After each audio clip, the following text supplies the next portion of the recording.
عظمت اور اہمیت، منزلت اور فضیلت کے پیش نظر قرآن مجید کی اس آیت کریمہ کا انتخاب اس لیے کیا تاکہ علم اور تقوی کے لازم و ملزوم ہونے کو ثابت کیا جا سکے کہ جہاں علم ہوگا وہاں تقوی ہونا چاہیے اور جہاں تقوی ہوگا وہاں علم ہونا چاہیے۔ صلوات علی محمد۔ اس لیے کہ علم نور ہے، تو جب علم نور ہے تو جہاں نور ہوگا وہیں تقوی ہوگا اور جہاں تقوی ہوگا وہیں نورانیت ہوگی۔ صلوات علی محمد۔ اسی لیے خدا ان کے عالم نے اس ایک آیت میں علم اور تقوی کا ذکر فرماتے ہوئے اس بات کا اعلان فرمایا کہ جس کے پاس تقوی ہوگا اس کو میں علم دیتا ہوں اور دوں گا۔ مگر یہاں دو زمانے مراد لیے گئے ہیں، حال کا موجودہ زمانہ اور آئندہ کا زمانہ۔ کہ متقین کو، حرام کاموں سے بچنے والوں کو اور واجب کے پابند رہنے والوں کو خدا تعلیم دیتا ہے اور دے گا۔ آئندہ کی گارنٹی نہیں ہے، لیکن خدا کی طرف سے اگر وعدہ ہو جائے تو ضمانت ہی ضمانت ہے، گارنٹی ہی گارنٹی۔ صلوات علی محمد۔ البتہ رکاوٹیں ہماری طرف سے ہو سکتی ہیں۔ جب آئندہ بھی اگر ہماری طرف سے گناہ و معصیت کا دور شروع ہو گیا، خدا نہ خواستہ، یا واجبات ترک ہونے لگے اور نفس امارہ کے شکار ہو گئے اور ظاہری جنات و انسان کی شکل میں، مختلف شکل و صورت و لباس میں جو شیطان اور ابلیس کے بندے ٹہل رہے ہیں، اگر ان کے ہم شکار ہو گئے تو ہو سکتا ہے کہ وہ رکاوٹ بن جائے اللہ کو معلم بننے پر اور اللہ کے استاد بننے پر۔ کیوں؟ اس لیے کہ اللہ یہ ہو ہی نہیں سکتا کہ کوئی حرام کام بھی کرتا رہے، واجب کو چھوڑتا بھی رہے اور اللہ اسے تعلیم بھی دیتا رہے، جو علم جیسی شے ہے۔ جو نور ہے علم، وہ نور اللہ ایک حرام کام کے کرنے والے کو اور ایک واجب کو ترک کرنے والے کو وہ نور اللہ عطا فرمائے، یہ ہو ہی نہیں سکتا۔ لذا رکاوٹ اگر ہے تو ہماری اپنی طرف سے، چاہے وہ موجودہ زمانے میں ہو رکاوٹ، چاہے آئندہ کے زمانے میں پیدا ہو جائے، خدا نہ خواستہ۔ صلوات علی محمد۔ لیکن قرآن مجید کے سورہ رحمان کی وہ والی آیت جو ہم نے مختلف جگہوں پہ پڑھنے کی کوشش کی اور اس سے یہ ثابت کرنے کی کوشش کیا کہ اس میں دو زمانے مراد لیے ہیں اللہ نے متقین کے لیے، اور ایک دوسری آیت ہے سورہ رحمان کی جس میں خدا عالم نے گزرے ہوئے زمانے کو مراد لیا ہے کہ میں نے خلقت انسان سے پہلے، انسان کی خلقت اور پیدائش سے پہلے اور اسے قوت بیان یعنی گویائی کی طاقت اور قدرت و توانائی دینے سے پہلے اسے قرآن کی تعلیم دے دی۔ صلوات علی محمد۔ بسم اللہ الرحمن الرحیم، سورہ رحمان کی پہلی آیت، الرحمن علم القرآن۔ علمہ ماضی کا صیغہ ہے، یعنی گزرے ہوا زمانہ مراد لیا اللہ نے۔ علم القرآن، اس رحمان خدا نے جس کی رحمانیت ہر ایک کے لیے، ہر خاص و عام کے لیے ہے اور مومن کے لیے رحمان بھی ہے اور رحیم بھی ہے، وہ خدا فرما رہا ہے وہ رحمان جس نے قرآن کو تعلیم دے دیا، جسے قرآن کی تعلیم دے دی اللہ نے۔ اس کا مطلب کہ پیدا ہونے سے پہلے بچہ پیدا ہوتا ہے مومن گھرانوں میں، مسلمان گھرانوں میں، کم سے کم وہ قرآن کی تعلیم لے کر آتا ہے۔ صلوات علی محمد۔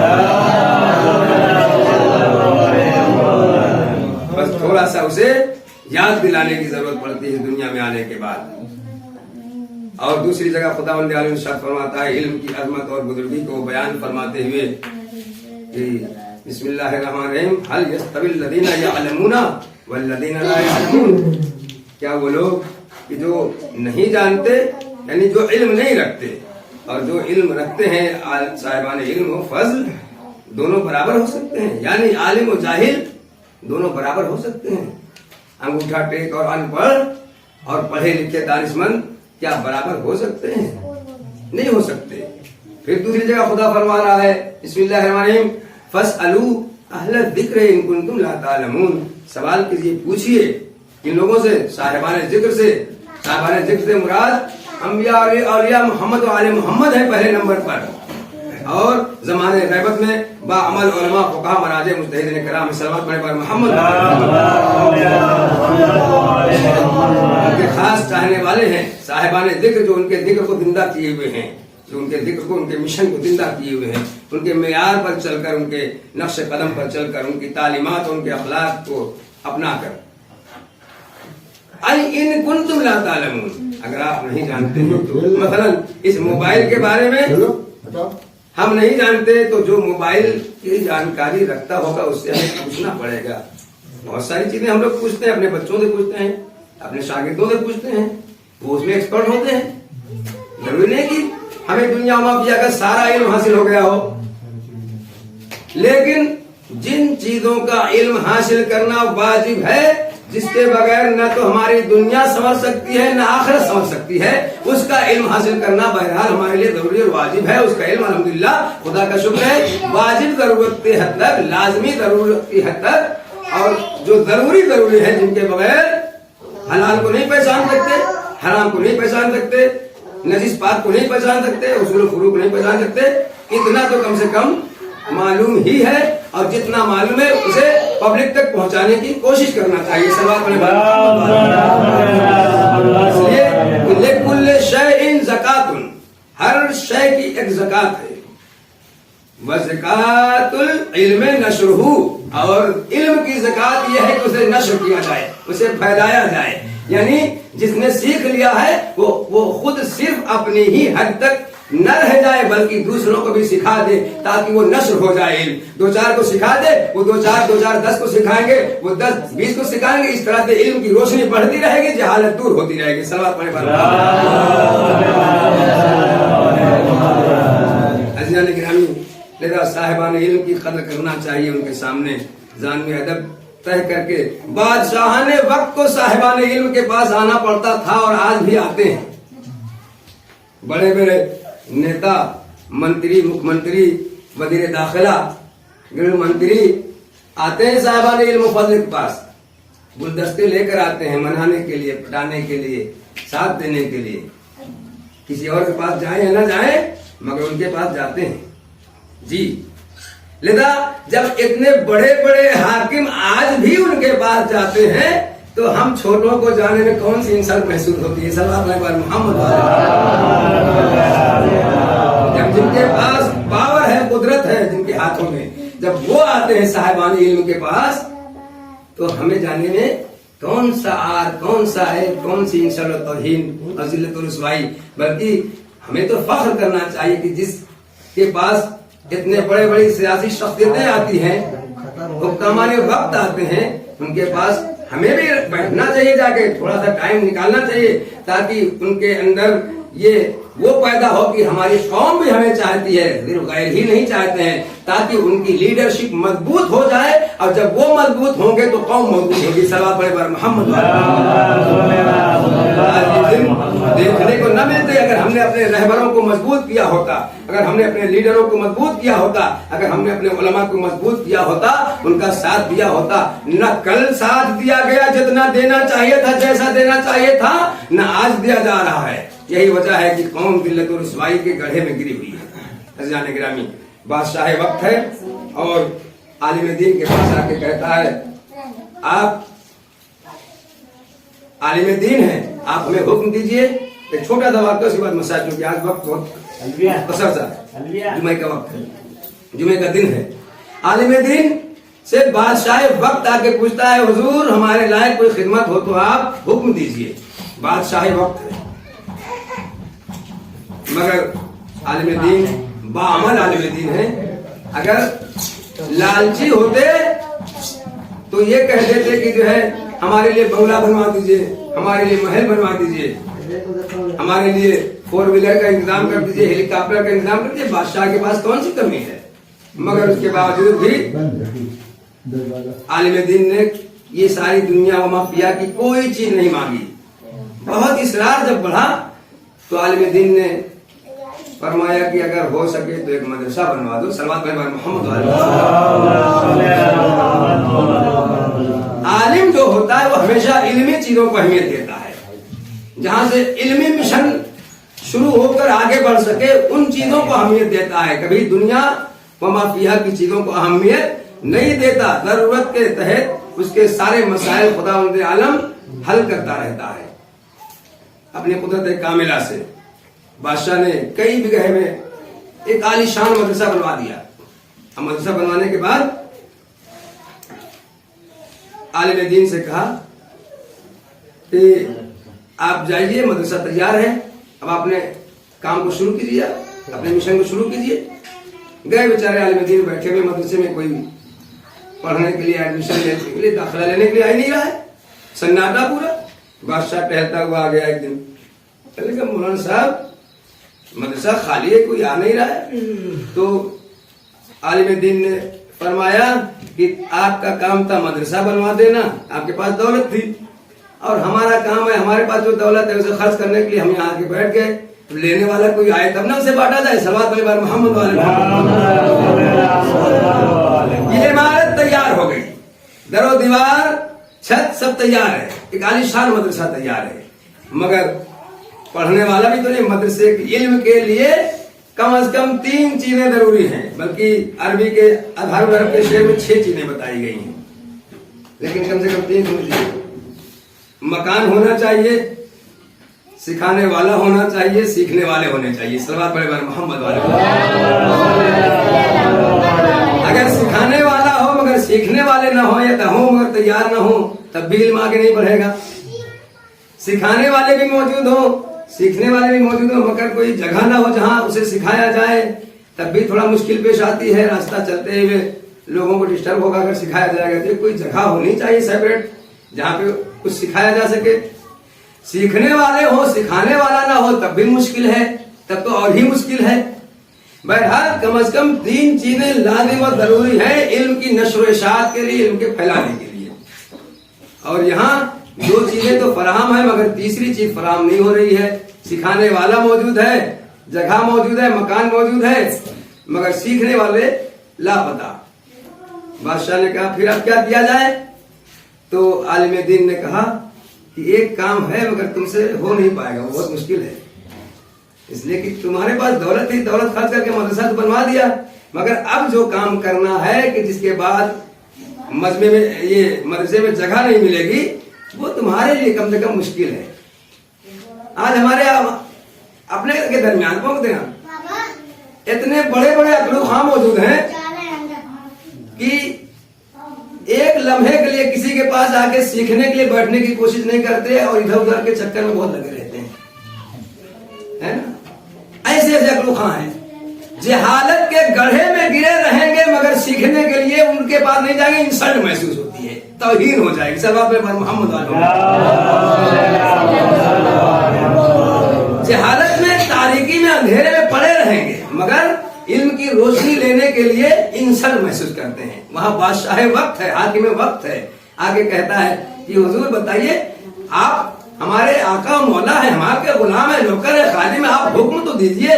तो बहुत हिम्मत करते हुए आलिम दीन ने फरमाया कि एक काम ये है कि मैं घोड़े पे बैठ जाऊं और तुम मेरे घोड़े की लगाम पकड़ के शहर का चक्कर काटो। सल्लल्लाहु अलैहि मोहम्मद। हाथों को जोड़ के आलिम दीन के सामने खड़ा हो गया, कहता है आप शौक से बैठिए, मैं खादिम हूँ, नौकर हूँ, गुलाम हूँ, बादशाह होके कह रहा है। और यहाँ अकलू खां लोग अपनी इंसल्ट महसूस करते हैं। तब जाके ये इल्म हम तक पहुंचा है, उलमा की कदर की गई है, तब जाके आज भी अल्हम्दुलिल्लाह करने वाले करते हैं, ऐसी बात नहीं है। तो जो करते हैं वो अंधेरे से निकल जाते हैं, और जो नहीं करते हैं वो अंधेरे में पड़े रह जाते हैं। सल्लल्लाहु अलैहि मोहम्मद। जिसे अंधेरे से दूर रहने का शौक होगा, जज्बा होगा, जिसे तारीकी दूर करने की, जहालत और फक्र की, ला फकरा कल जहल, मौला फरमाते हैं कि जहालत से बड़ी कोई फकीरी और मुहताजी नहीं। सल्लल्लाहु अलैहि मोहम्मद। और इल्म से बड़ी कोई दौलतमंदी और मालदारी नहीं। सल्लल्लाहु अलैहि मोहम्मद।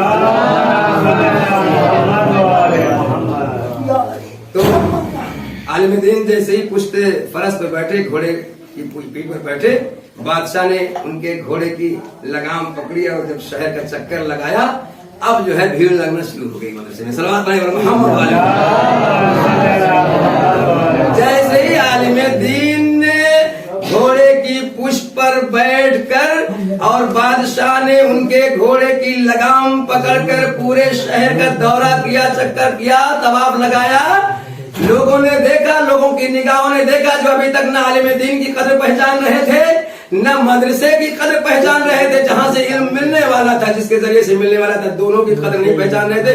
लेकिन जब देखा कि आलिम दीन घोड़े पर बैठे हैं और बादशाह वक्त जो है, हाकिम वक्त, वो उनके घोड़े की लगाम पकड़ के चल रहा है, तो लोगों ने सोचा इसका मतलब कि बादशाह होना और है, हाकिम होना और है, आलिम होना और है। सलवात पर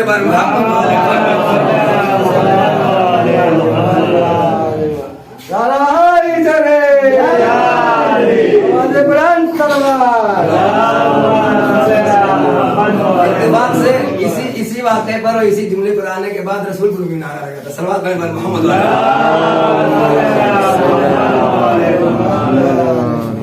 वो लोग बहुत खुश हुए कल, खास तौर पे कल बहुत खुश हुए। कुछ लोग आए अंदर भी तारीफ करने के लिए। ऐसे ही होना चाहिए, ऐसे ही होनी चाहिए। तो अज़ीज़ान गिरामी, इल्म की अहमियत और साहिबान इल्म की अहमियत ये है, लोग आने लगे, मदरसे में जगह कम पड़ने लगी, कदर पहचाना कि आलिम और इल्म और शिक्षा कहते किसे हैं। अज़ीज़ान गिरामी, और इन्हीं अक़दार को इन्हीं जिंदा करने के लिए करबला का इतना बड़ा हादसा और वाक़या रूनुमा हो गया। करबला में हर तरह की खूबियां एक तरफ थी, हर तरह की रोशनियां एक तरफ थी, हर तरह के नूर एक तरफ थे, हर तरह की अच्छाइयां एक तरफ थी जो 72 के पास थी, और हर तरह की बुराइयां एक तरफ थी, हर तरह के अंधेरे और तारीकी, जुल्मत, जहालत, फितना, फसाद, जुल्म, गुनाह, बदकारियां और बदकार एक तरफ जमा थे जो यजीद के लश्कर में थे। एक तरफ बातिल, एक तरफ हक, एक तरफ जहन्नम, एक तरफ जन्नत, एक तरफ दोज़खी और जहन्नमी, एक तरफ जन्नती और बहिश्ती, दोनों का मुकाबला हुआ। और जब इमाम मासूम से पूछा गया, मौला ये तो सब आपके बाबा के चाहने वालों में थे, शिमर खुद चाहने वालों में था, खत लिखने वालों में था, इमाम को बुलाने वालों में था। शिमर इब्न दिलजोशन जो कातिल इमाम हुसैन सलाम है मलऊन, वो खुद खत लिखने वालों में था, बुलाने वालों में था, और हत्ता शुहदाए करबला के बाद रिश्तेदारों में भी था वो। मगर जब मौला से पूछा गया, मौला ये कैसे मुकाबले में आपके आ गए? जो लोग खाते हैं वो सुने गौर से, जो नजिस ग़िज़ाएं खाते हैं, जो हराम ग़िज़ाएं खाते हैं, यानी नॉन मुस्लिम के हाथ का खाते हैं, गैर मुस्लिम के हाथ का खाते हैं, या हराम चीजें खाते हैं, हत्ता गुटके, पान, बीड़ी, सिगरेट, खैनी, इन सबका भी असर होता है। सल्लल्लाहु अलैहि मोहम्मद वाले ये भी एक तरह के सिलो पॉइजन है जो धीरे धीरे लोगों को बड़े बड़े गुनाहों की तरफ, बड़े बड़े नशे की तरफ राग़िब करते हैं। छोटा नशा जो है, छोटे चीजें नुकसानदेह जो हैं, वो बड़ी चीजों के नुकसानदेह होने का, बड़े नशे के शिकार होने का पेश खैमा मुकदमा बनती है। पहले ही छोटी छोटी नुकसानदेह चीजों से बचना चाहिए। इसीलिए गुनाह सगीरा और छोटे गुनाहों से बचना चाहिए, इसलिए कि छोटे छोटे गुनाह बड़े गुनाह का मुकदमा बन जाते हैं। इसलिए गुनाह ने सगीरा से भी बचना चाहिए, छोटे छोटे। तो मौला ने यही फरमाया था, चूंकि इनके शिकम, इनके पेट लुक़्मे हराम और नजिस से भरे हुए हैं, इसलिए मुझ जैसे इमाम मासूम के मुकाबले में खड़े हैं और मेरे कत्ल और मुझे ज़िबह करने के दर पे हैं।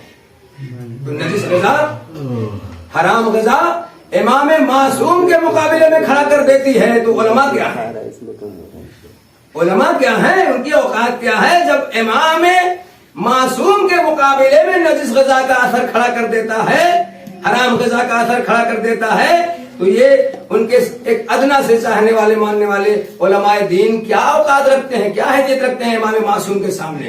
लिहाजा अज़ीज़ान गिरामी, जो अहले बैत अतहार का चाहने वाला होगा, जो करबला वालों का चाहने वाला सच्चा अदादार और मातमदार होगा, वो कम से कम आज इस फर्श अदा से इस बात का अहद करके उठेगा कि हम नजिस ग़िज़ा इस्तेमाल नहीं करेंगे, हम हराम ग़िज़ा इस्तेमाल नहीं करेंगे, और हम ये सारी चीजें जो छोटे छोटी बीमारियों का नहीं बल्कि बड़ी बड़ी बीमारियों का पेश खैमा बनती हैं उसको नहीं खाएंगे। ताकतवर चीजें खाएंगे जो ध्यान दिलो दिमाग को भी ताकत पहुंचाएं और जिस्म बदन को भी ताकत पहुंचाएं, वो चीजें खाएंगे। और उन चीजों से परहेज करेंगे जो जिस्म बदन को भी नुकसान पहुंचाती हो और ध्यान दिलो दिमाग के पर भी असर डालती हो। सल्लल्लाहु अलैहि मोहम्मद। वरना ये चीजें बड़ी बड़ी नुकसानदेह चीजों के बड़े बड़े नशे का मुकदमा बन सकती हैं और बड़े बड़े गुनाहों का पेश खैमा बन के उलमा के मुकाबले में आने पर मजबूर कर सकती हैं। नजिस हो जाए, हराम हो जाए, ये सारी चीजें। लिहाजा करबला का वाकया हमें इस बात के लिए भी दर्श देता है कि हमें इन तमाम चीजों से परहेज करना चाहिए, क्योंकि हम अच्छों के मानने वाले हैं तो हमें अच्छाई का मुजस्समा होना चाहिए। हम बुरों के मानने वाले होते तो हम न समझाते और न समझने की कोशिश करते, लेकिन चूंकि अच्छाइयों के मुजस्समे थे करबला में शोहदाए करबला, इसलिए हमें भी अच्छाइयों का नमूना बनना चाहिए।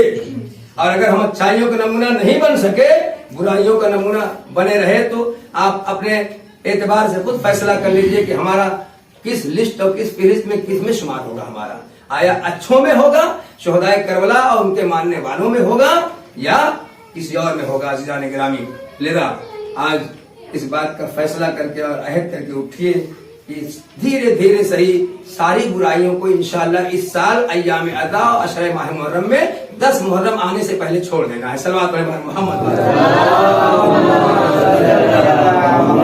और सारे वाजिबात का, खास तौर से नमाज सुबह का और मस्जिद और जमात का पाबंद हो जाना है। सबसे बड़ी जमात सुबह की जमात होनी चाहिए कि जिस वक्त हर इंसान अपने घर में और बिस्तर पर होता है, और ना दूसरे औकात में कोई कहीं है कोई कहीं है। मगर सुबह में न गाय भैंस का कोई चक्कर है, न दुकान में लिए का कोई चक्कर है ना। सब बिस्तर इस्तराहत पर होते हैं और सुनते रहते हैं अजान की आवाज भी और नमाज की आवाज भी। अगर ये 10 दिनों के अंदर नहीं सुधर गए तो फिर इंशाअल्लाह कभी नहीं सुधरेंगे। सल्लल्लाहु अलैहि मोहम्मद वाले इंशाअल्लाह। इसलिए हमने कहा कि जितनी कोशिश हम कर रहे हैं उतनी कोशिश कोई सरफिरा मौलवी करेगा नहीं। सल्लल्लाहु अलैहि मोहम्मद। कोई इतना वक्त देगा नहीं, कोई इतना बेवकूफ है कि जो है ये सारी चीजें जो है पेश करेगा ताकि उसको न वादा मिले कभी मस्जिद का कोई कहीं पढ़ने का, न कोई लिफाफा मिले। हमें इसकी कोई परवाह नहीं। राज़िक व खालिक व मालिक अल्लाह है। सल्लल्लाहु अलैहि मोहम्मद। न कल थी, न आज है, न आइंदा रहेगी इंशाअल्लाह। लिहाजा सुधर जाए, संवर जाए, निखर जाए, हमारे भी, अपने भी, पराए भी। और नहीं तो फिर वही थाना पुलिस कोर्ट कचहरी रखा हुआ है, सोच लीजिएगा। फिर कोई जमानत लेने वाला भी नहीं मिलेगा। अगर कोई मिलेगा जाएगा तो हम मना कर देंगे अगर नहीं सुने तो। सल्लल्लाहु अलैहि मोहम्मद। ऐसे लोगों को समाज में रहने के बजाय वहीं रहने दिया जाए ताकि कुछ लोग कम से कम बचे रहें, समझे रहें। अज़ीज़ान गिरामी, करबला मुकम्मल आईना है। आइडियल सिर्फ मातम के लिए नहीं करबला का गम मनाया जाता, अज़ादारी की जाती, बल्कि संवरने के लिए, सुधरने के लिए, निखरने के लिए फर्श अदा दरसगाह है। ये मिंबर मदरसा है। ये मजलिस हुसैन बहुत बड़ा मदरसा, मकतब, स्कूल और कॉलेज है। अज़ीज़ान गिरामी, लिहाजा हम अगर कुछ नहीं कर सकते इस फर्श अदा पे बैठ के तो कम से कम रो तो सकते हैं। आज हमारे बच्चे, जवान, नौजवान रोने में भी शर्म महसूस करते हैं, और जब अपना कोई मर जाता है तो चीख चीख कर रोते हैं, गले मिल कर रोते हैं। क्या इमाम हुसैन सल्लल्लाहु को मानते हैं। आज किसी की आवाज मसाहब पे मसाहब पढ़े जाते हैं, किसी की आवाज बुलंद होती है, मगर कोई अपना मर जाता है तो सबसे जितने लोग आते हैं अजीजों सबसे मिल के भुकार छोड़ छोड़ के चीख चीख कर रोते हैं, फरियाद कर करके रोते हैं, एतराज करते हैं। मुसीबतें पढ़ी जाए, खास तौर से जब शुहदाए करबला के मसाइब पढ़े जाएं, खास तौर से जब सैयद शुहदा के मसाइब पढ़े जाएं, खास तौर से जब अहले बैत अताहर के मसाइब पढ़े जाएं, तो इस तरह से रोया करो जिस तरह से कोई दुखियारी माँ अपने जवान लाल पर गिरिया करती है और ये बैन करती है, हाय मेरे लाल, हाय मेरे लाल, آخر تو نے کون سا گناہ کیا تھا, کون سی خطا کی تھی؟ جناب شہزادی عالمیان جب مظلوم کربلا میں سرزمین کربلا پہ قدم رکھا تھا تو رونے کی آواز جب آئی تھی تو جناب زینب نے پوچھا تھا, یہ میرے بھیا حسین یہ آخر کس کے رونے کی آواز آ رہی ہے؟ جناب مظلوم کربلا نے یہی تو فرمایا تھا, اے بہن زینب آپ نے پہچانا نہیں, یہ ہماری مادر گرامی فاطمہ زہرا ہے جو کربلا کے بن میں ہم سے پہلے پہنچ کر ہمارے مقتل کی خاک کو اپنے بالوں سے صاف کر رہی ہے. اور جب روز عاشورہ میرے سر و تن میں جدائی ہو رہی ہوگی تو میری ماں نے مجھ سے وعدہ کیا ہے کہ لال گھبرانا نہیں, تیرے سر کو اپنے آغوش میں لیے ہوئے. ارے شمر ملعون جب کند خنجر پھیر رہا ہوگا یہی وجہ ہے کہ خنجر رک رک کر چل رہا تھا. شہزادی کونین ارے خنجر کے اوپر ہاتھ رکھ دیا کرتی تھی, کند خنجر تھا اور یہ فریاد بلند کر رہی تھی, اے